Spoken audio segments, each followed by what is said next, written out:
Hello YouTube, this is Froogle and welcome back to part 2 of the first 777 fully loaded series on this channel. Now we're going to keep things simple, as I said in the first part of this video, so we're not going to mess around too much with complex takeoff procedures, but there are some things to bear in mind when we take off. I'll talk you through them once we get to the runway, but right now we are cleared to taxi, ready to taxi. So I'm just quickly going to run through this cockpit once again. So captain flow, make sure everything looks good, so all the switches in the right position. The displays are correct. We have a PFD up here. Our roll mode and pitch mode are both TOGA, LNAV and VNAV. Flight director is up here, which is as it should be. Barometric pressure is right. We have our V speeds up. Our navigation display is set the way it needs to be. I'm going to turn on a flight path marker here, FPV. Meters would actually just display meters up here as well as feet. That's kind of handy if you're in Russia, where in some of the airports they have split procedures between feet and meters. I'm actually going to arm VOR1 and VOR2 right now.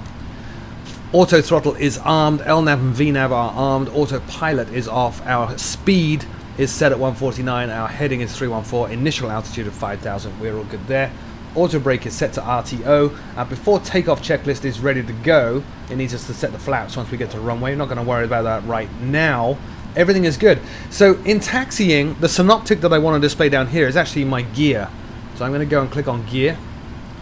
That shows you your pressures and your brake temperatures. So if we look in here, notice all our tires have air. We have some differing pressures here. Somebody needs to go and equalize those at some point, and our brake temperatures are cool. This is a very big, very heavy, very powerful aircraft, and it is tempting to ride the brakes. Don't. You will notice the brakes warming up to the point that they can actually become inoperative.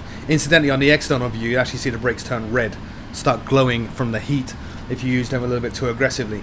The only other thing to bear in mind with the taxi is this. Let me pop outside. See the landing gear there? Well, the nose wheel in particular. There's the pilot. There's the first officer. There's the nose wheel.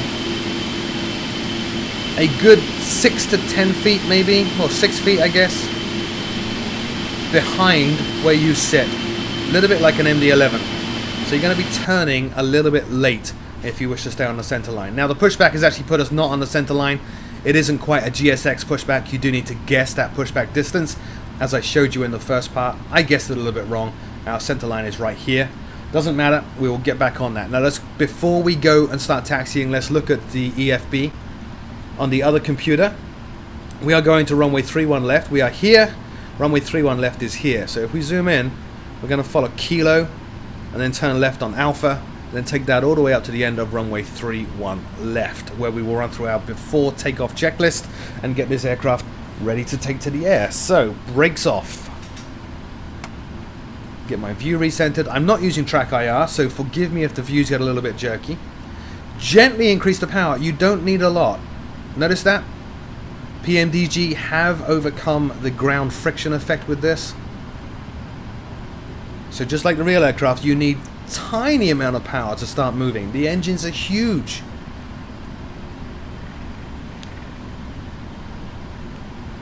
Keep an eye on your ground speed there. The speed limit obviously is 20 around the airport. Do not turn the aircraft at at more than 10. So I'm very gingerly picking up speed because I know there is a turn coming up almost immediately.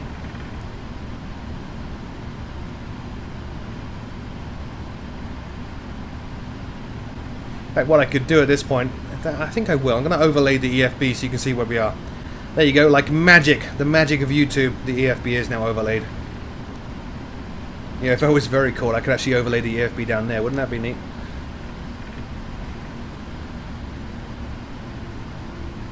Increasing the power a little bit to keep us moving through the turn. I turned a little bit too soon there.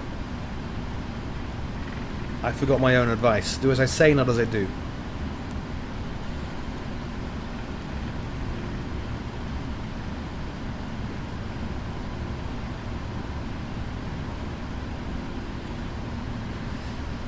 Now our turn on to Alpha is coming up very soon. There's the sign right there. You see it? Alpha is to the left. So I'm trying not to pick up too much speed now. I know it feels very slow just because it is very slow at this point.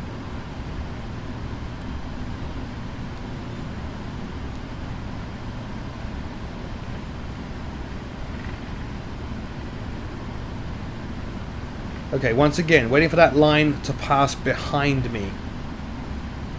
There. Now we'll start our turn.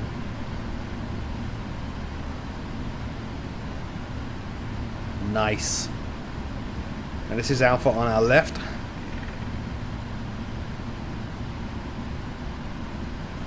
It's a little bit tricky first few times you drive this. If you're not used to, say, an MD-11, a little bit tricky to gauge when you should turn. I am still getting used to it. So given it's a simulator, it's okay if you wobble sometimes and miss the line sometimes. Going to put a bit more power in there. You can see us slowing down because I have the wheel full left.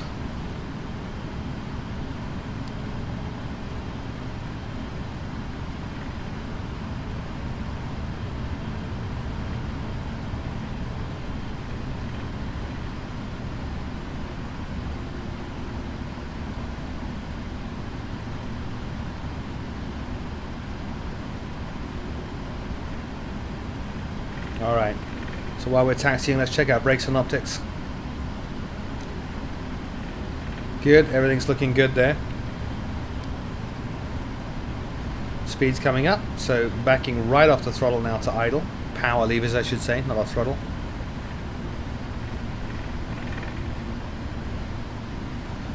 And we do have to cross a runway. The real 777 has a RAS system. We have a RAS system in this as well, courtesy of FX to crew. You're about to hear it. So if we come up to runway 22 right or 4 left, you're going to hear RAS kick in.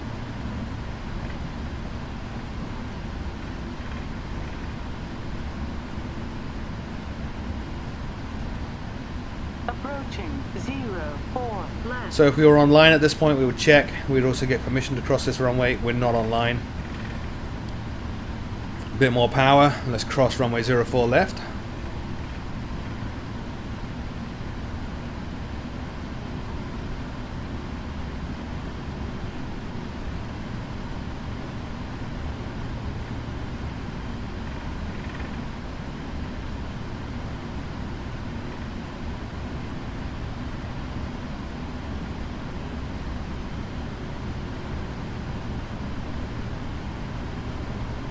Alright, and we're coming up to the turns now to join runway 31 left. Juliet Bravo is the first one. We're not taking that.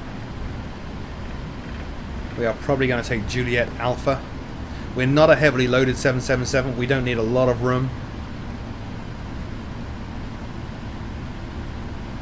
So we're not going to take Zulu. We will take Juliet Alpha. So the next turning on the right.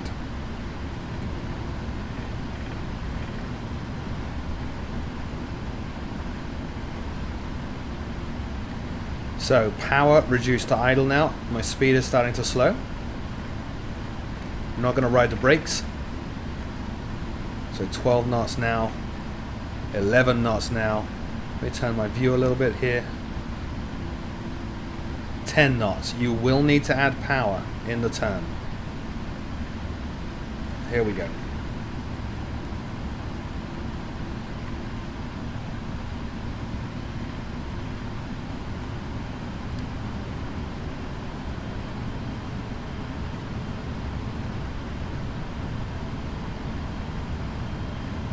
Wonderful. I'm going to gently apply the brakes now. We'll wait at the holding point.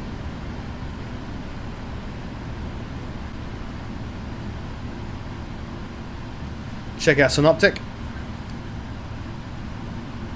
Good. Brakes did not heat up. We're good. So we're going to change that synoptic now back to checklist.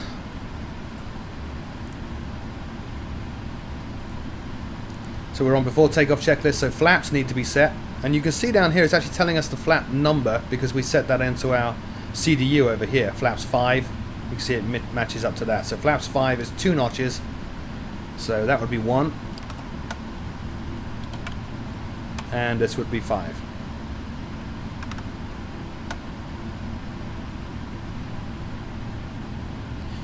Looking now at the displays. There's the flaps extending. If we go outside of this point, you can see them. If I can find a decent view for you. See the flaps coming down here.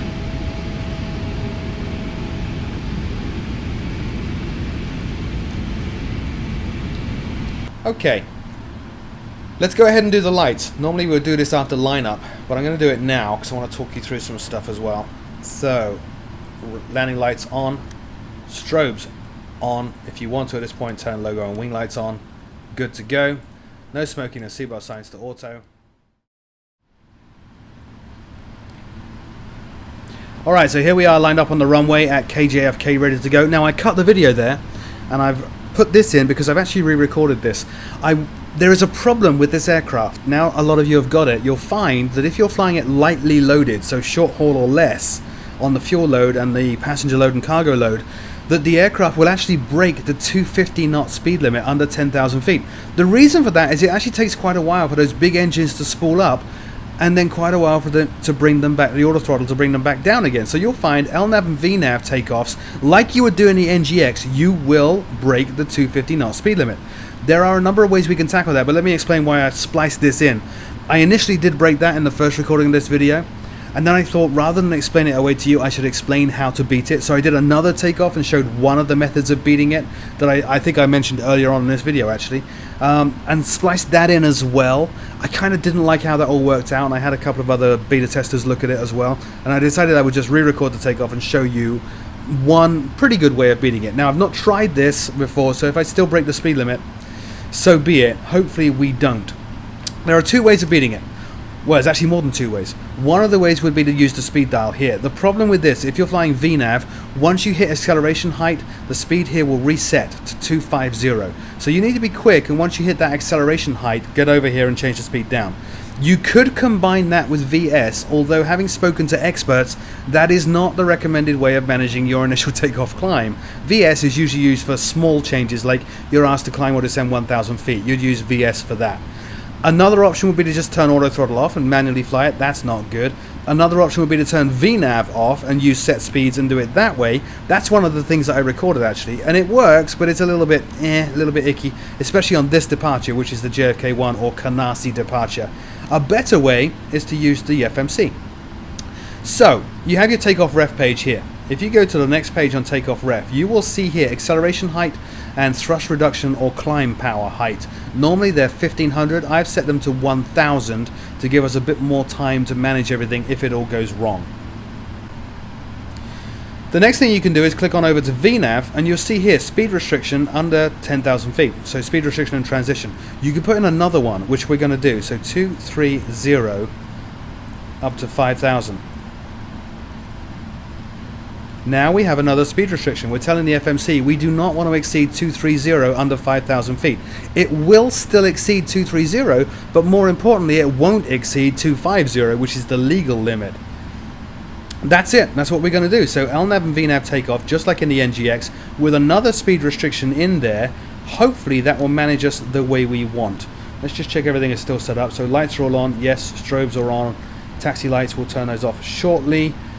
We are pretty much good to go. There's one other thing I haven't done. I haven't synchronized my controls. Let me just go and do that. So I'm going to put in flaps 5 here, ready for takeoff.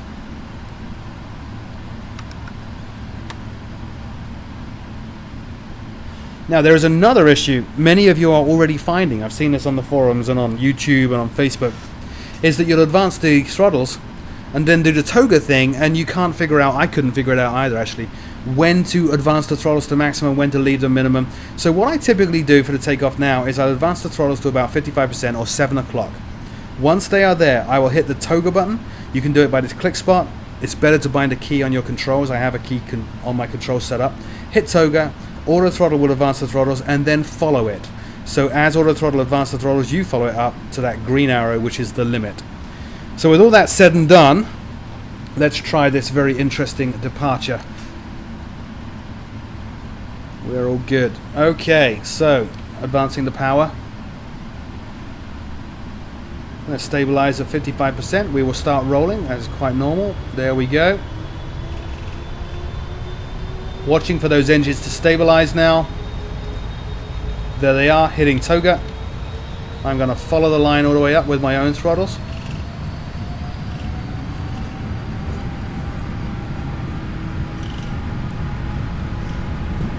And wait for the call outs.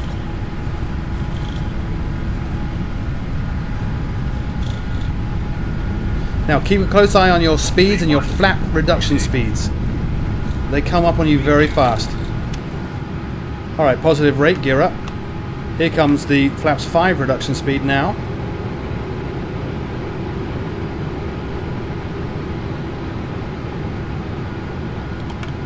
Bring up one level of flaps there to flaps 1. I've actually lost on my flight director. We're coming up on 1,000 feet now, so I'm going to go autopilot now. Go up to my lights, turn these runway turn off and taxi lights off. Let's see how we do on the speed.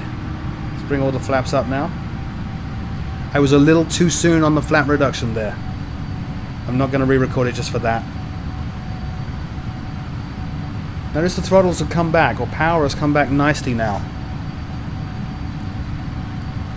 Look at our speed position now. Because we set that restriction under 5,000, it's setting here at 230, which is what we want.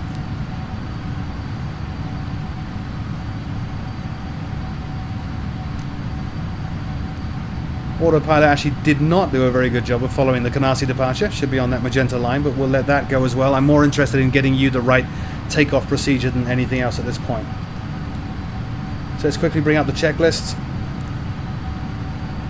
Alright, checklist all reset here, so we'll go normal menu. After takeoff, landing gear and flaps are up. After takeoff, checklist complete. Watch our speeds. Now I've got that initial altitude set up here of 5,000. Typically that's what you get from air traffic control. Then you will be cleared up after you reach maybe a waypoint or after you reach 5,000. Look at our speed. 226, 227, 228, 229, 230. We just broke the speed, but we're not breaking 250. Notice now I just set the 250 limit, but the engines are coming back. That's exactly what we want. So now we're going to dial in flight level 380. And we will intervene and tell it to go now by clicking that button. Look, even now, slightly breaking that 250, but nothing like what you would normally get. If you were just doing this normally without all the stuff I just showed you, you would typically be hitting 260 or more easily. In fact, we're actually going to hit 260. But I think you get the basic idea. I think on my speed restriction there, I should have put 230 up to about 8,000. That probably would have been a better idea. But as I said, I've not done this technique before, so forgive me on that one. It's kind of a rare situation, flying a lightly loaded 777. Even so, it is something a lot of you are doing right now, and I wanted to get a solution out there as quick as possible. So we did exceed 250, but not for long. See, we're coming back down to 250 now, and we're climbing up nicely. Don't forget at 10,000 feet, landing lights off. And then there's not much to do until we approach the cruise, where I will show you the PMDG 777's auto cruise feature, which is phenomenal.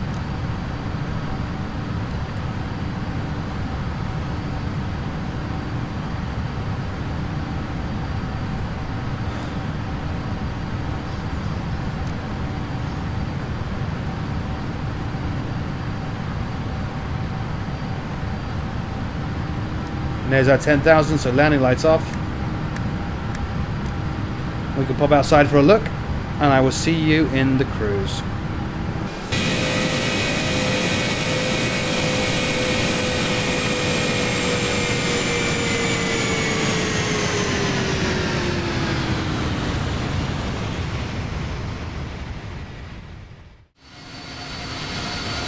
Okay, so here we are established in our cruise now at 38,000 feet. Now this is a very, very long range aircraft. It is quite happy doing 12, 13, 15, 18 hour flights. So a 3.5 hour flight like this is kind of underkill for this kind of aircraft. Now because it is designed to do extremely long haul flights, you have a feature in the aircraft called auto cruise. What auto cruise does is rather than force you to sit in front of your computer for 18 hours, the sim will automatically increase its time compression to get you there faster. Let me show you how that works. Go on down to the CDU, click on menu, click on FS Actions, and then auto cruise.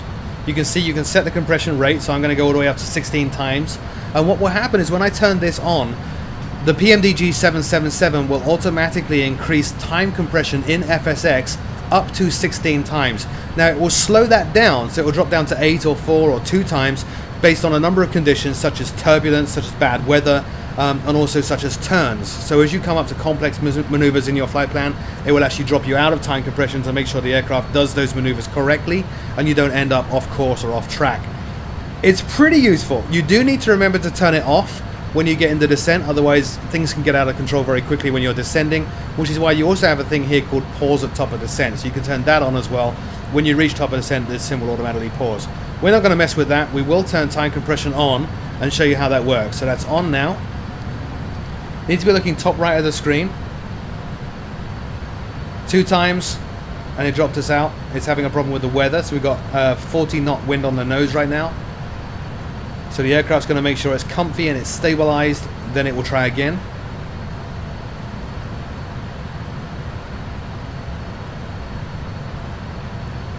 There we go, 2 times, it's trying.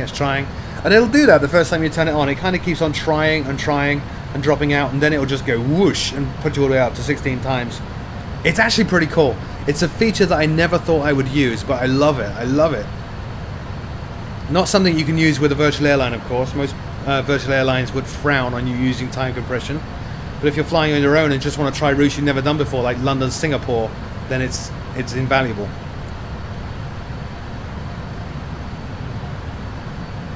Just try it again. I saw a little flash. This is why, you see, the vertical speed indicator is shifting a bit because of that headwind. 8 times now. 16 times now. Look at those clouds fly by. Now as we come up to the turn at Larry and Beats, you'll see us drop out. So we're at 16 times speed now.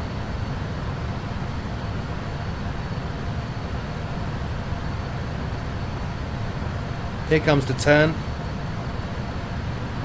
There we go. 842 normal speed to do that turn. So that's how auto time compression works. Anyway, that is the end of the second part of this series. In the third part, we'll be looking at descent, approach, and landing, which is very different in the 777 to the NGX. So look forward to seeing you there. As always, my name is Froogle. See you in the next video.